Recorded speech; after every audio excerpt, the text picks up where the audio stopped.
प्रितीच्या भावान भयणो एकदां सान मदर तेरेसाक कांय लोकांनी ती जी कितें काम करता तें करिना जावच्याक तिका डिस्करेज केली. ताणें सांगलें की तुका हें काम करून कितें मेळटा. हें काम करून हें जे मदर तेरेसा ह्या रस्त्यार आसलेल्या दुबड्यांक ती आदार करताली, रस्त्यार मरता त्या लोकांक ती पळयताली. तें पळोवन हे लोक ताका म्हणटाले थोडेच लोकांक तूं आदार करून तुका कितें मेळटा, तुजें काम जें आसा तूं जैतिवंत जाता वो ना तें ती ताका विचारतात. आनी तेन्ना मदर तेरेसा फकत कॅलकटा ह्या गांवांत ती लोकांचे आदार करताली.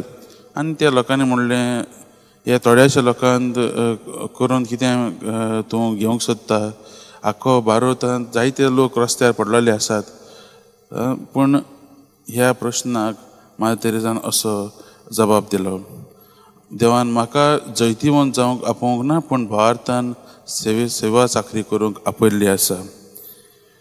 ओय मोगाच्या भावान भयणो, जायते फावटी आमी आमच्या जिवितांत आमकां जायती अपेक्षा आसा. We have lot of expectations. आमी कितें करतले जाल्यार आमकां थोडे एक्सपेक्टेशन्स आसता. कितें कोणूक येयलो तांचे कडल्यान आमकां एक्सपेक्टेशन जातात.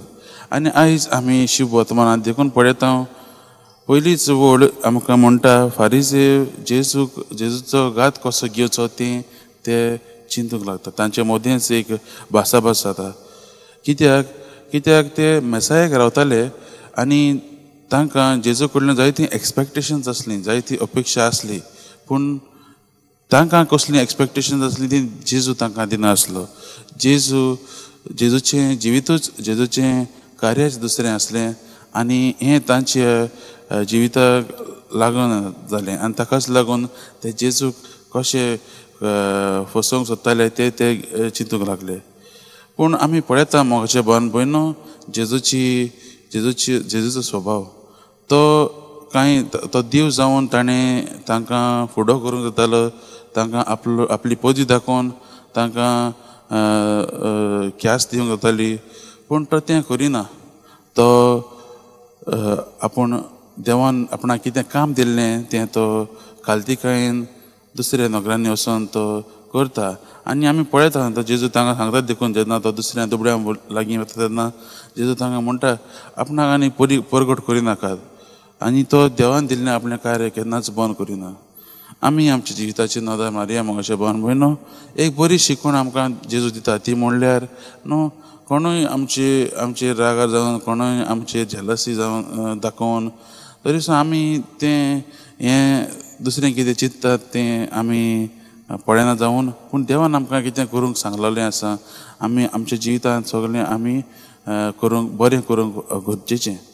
आयज हेंच करूंक आमकां आयचो शुभ वर्तमान आपयता.